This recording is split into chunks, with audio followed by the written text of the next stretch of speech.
what begins to happen again is as we give our thoughts, as we give our devotion, as we give our emotions, as we give our worship to collectively as a group, there forms a collective group non-physical entity that takes on, spins off, and takes on a life of its own. It becomes a real entity, just like the man that was teaching about the paranormal.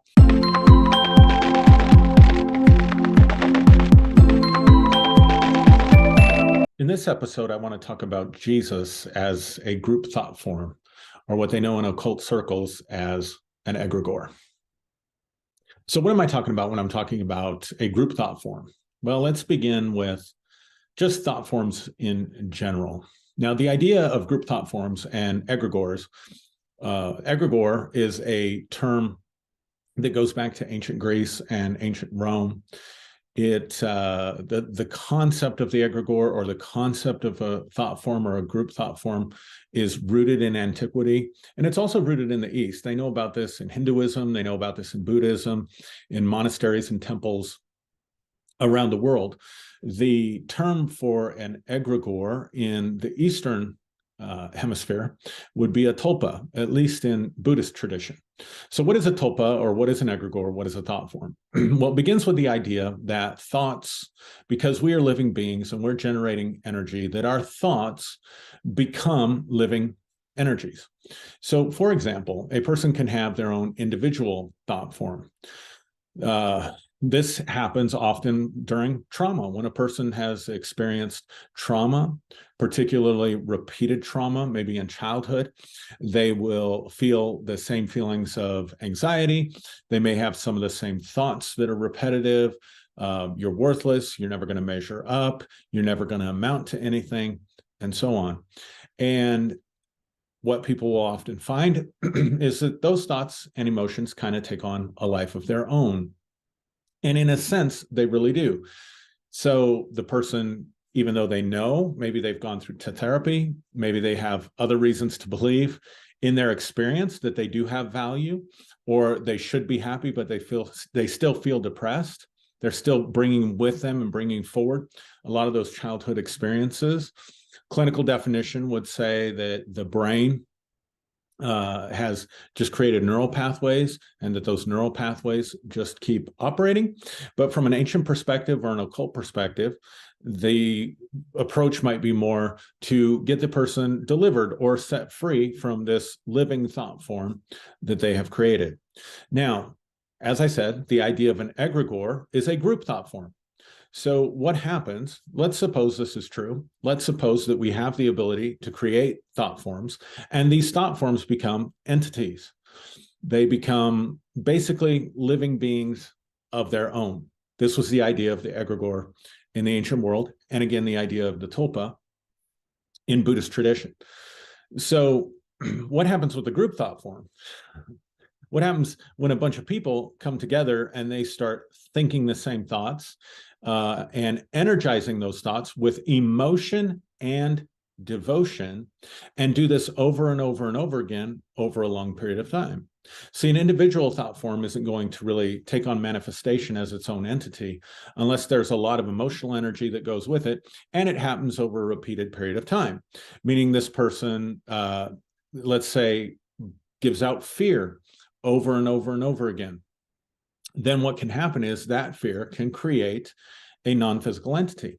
I was listening to a teacher on the paranormal recently, and he said after 30 years of dealing with haunted houses and poltergeists and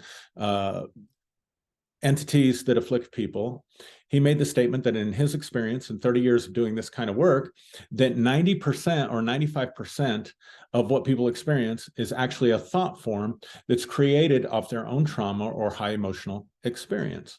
So in this case, what this teacher is saying, this teacher of the paranormal, is he's saying that a lot of these non-physical entities that we call poltergeists are not earthbound spirits or wandering spirits. They're spirits that were created by the people who lived in the house. But they can take on such a life of their own as a non-physical entity that they can move objects, they can slam doors, they can flush toilets, things of this nature. And he said 95 or 96% of what he deals with, he considers to be thought forms. Now, what happens when you get a group of people together around the world who are generating even more? Say, in the case of the Catholic Church, the Catholic egregore, Jesus, then, has been around for thousands of years and has been followed and invested in by thousands of devout people around the world. So let's talk about Jesus, the egregore. Have you ever noticed that every church, every denomination seems to have their own version of Jesus? You can see it very clearly if you know anything about religion in America. If you were to go to a traditional Southern Baptist church, you would learn about a certain Jesus or version of Jesus that was very interested in your sexual purity, very interested in family values, and interested in saving you and your neighbors through praying the sinner's prayer and being baptized and joining the church. The one thing that the Southern Baptist Jesus does not do is empower you with the Holy Spirit to speak in tongues. The one thing that the Jesus of the Southern Baptist movement does not do is miracles or healings. And so people that generally covenant with that spirit or covenant with that egregore or covenant with that thought form version of Jesus, they don't see a lot of results in the area of answered prayer and miracles and healings, those kinds of things. Now, if you come over to a Pentecostal church, particularly the Pentecostal Holiness, the Assembly of God movement, or any of the other sort of charismatic or Pentecostal offshoots, but particularly the Pentecostal Holiness, now you have a Jesus who will occasionally at least do miracles and healings and have people being what we used to call slain in the spirit, where they get prayed for and fall down. I'm sure maybe you've seen that on TV. Or this Jesus would operate in a certain way and really have a completely different personality than the Southern Baptist Jesus. And then, if you're familiar at all with the prosperity gospel, you have a prosperity Jesus. Now, this goes totally contrary to the Catholic Jesus, because the Catholic Jesus was poor, and in fact, priests today still take a vow of poverty.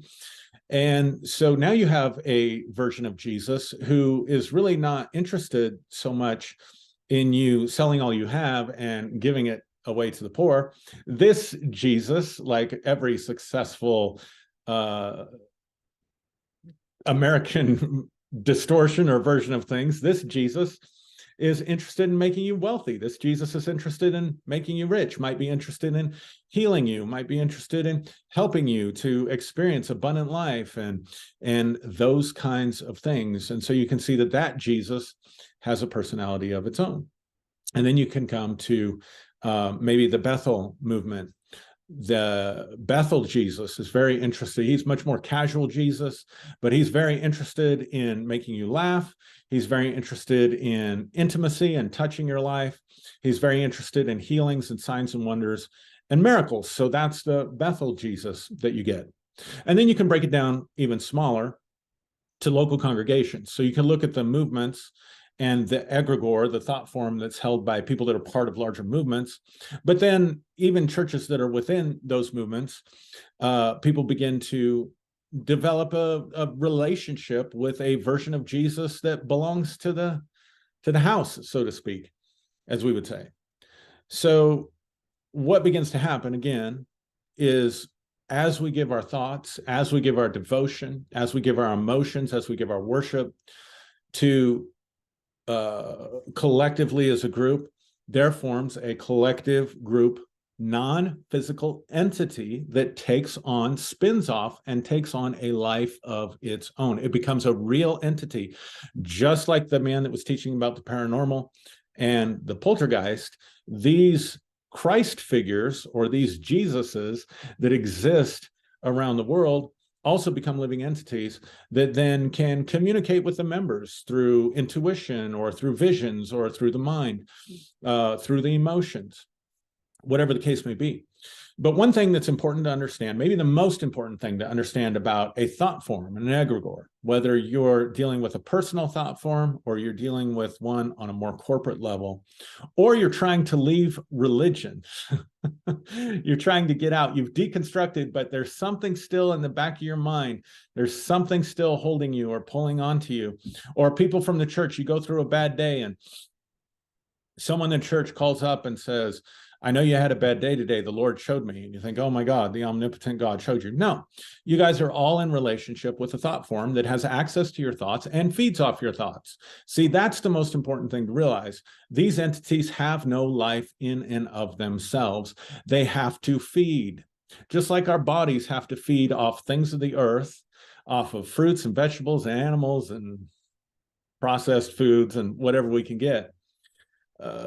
Egregores feed off of thought energy. They feed off of emotion energy. So they will come and sort of poke you, or they'll try to keep you in devotion. They will try to keep the flock together, because the more people that they have, the more devotion, the more attention. Let's come to church on Sunday morning, and let's come on Sunday night. Let's come on Wednesday night. Let's come for Bible study, and let's just keep feeding these corporate thought forms, keep feeding these tulpas, keep feeding these egregores, and they get stronger. If the group gets smaller, or if someone stops feeding these egregores with the emotion of their choice or the devotion of their choice, then they begin to weaken, and eventually they can go out of existence. So it's one of the things that I found interesting is I've gone through my own process of leaving religion and helped and counseled with hundreds of other people, including pastors and leaders who have left their ministries or have deconstructed or struggled and wrestled through these processes. If they begin to challenge the group thought, if they begin to challenge the group doctrine, if they begin to ask questions that might undermine, that's when the fangs really come out with people, so to speak. Now, what I mean by that is you can mess up, you can miss church, be out of church for a long time, come back, they're going to receive you with open arms. In a lot of places, you can commit outright gross sin. And by sin, I just mean have horrible ethics. I know pastors that just have no ethics at all, that treat people terrible. But as members of congregations, you could end up doing something completely scandalous and unethical. But the moment you come back in, you're going to be received with love, you're going to be received with harmony. But don't challenge the agreements that we have about who Jesus Christ is. Don't challenge the agreements about what this God, this egregore, this version of Jesus requires of you. Because the moment you begin to break with the group thought form, the moment you begin to introduce disagreement, you need to understand that you are dealing with a non-physical entity that has now been threatened. Its very survival has been threatened. I really want to get that point across to you. When you question in your church, when you leave over doctrinal statements, oftentimes the community will ostracize you. The community will excommunicate you. The community will reject you. Why, Aaron? Why do they ostracize us and reject us? Because we're asking questions or because we think differently, but yet they'll receive us with open arms if we commit some other kind of ethical violation or we're gone for a long time and then we come back. Well, it's simple. That thought form, that egregore, is depending on the agreement of the group and the thinking of the group and the devotion of the group for its very survival. So for you to ask questions in a Bible study, for you to go to the pastors and the leaders and the elders and challenge their church doctrines, is to threaten the survival of the group egregore that is both feeding the group and feeding off of the group, and always influencing the minds and emotions of the people in the group. So if you present good arguments or if you ask questions, there's potential that could spread through the group. If you ask in Bible study, hey, how come Luke's account of Saul of Tarsus and his conversion is different in the beginning and in the end, and in some ways totally contradicts Paul's own account in the book of Galatians? You start pointing out some of those things. Well, if you're part of a group where that Jesus has given you the Bible as the word of God, and that's your connection, and you're questioning the integrity of the Bible or the scriptures, or you're questioning the inerrancy of the scriptures, well, if you do that in Bible study or home group, then someone else might say, that's a good point. And they might start thinking about it. And then groups within the group might start talking about it and thinking about it. And all of that stuff can ultimately weaken the egregore, and threaten its survival. So because there are links, there are mental links and mental cords, then the egregore will send thoughts and send emotions and send feelings into the leaders of the group. They'll become very protective. They will badmouth you. They might even make up lies about you. They might even gossip about you, because the survival of their egregore depends on what they're doing. So I hope you enjoyed this video. If you enjoyed this video, let me know in the comments. I can do a follow-up video on what to do when you've been subjected to an egregore, when you've made covenant with an egregore, by joining covenant with the church, or by going into a church setting and inviting that Jesus into your thought life and into your heart, or by vowing submission, making a mental agreement of submission to that egregore, what you can do to get free from that. Until next time, I hope you're well, I hope you're blessed, and I hope everything's good for you.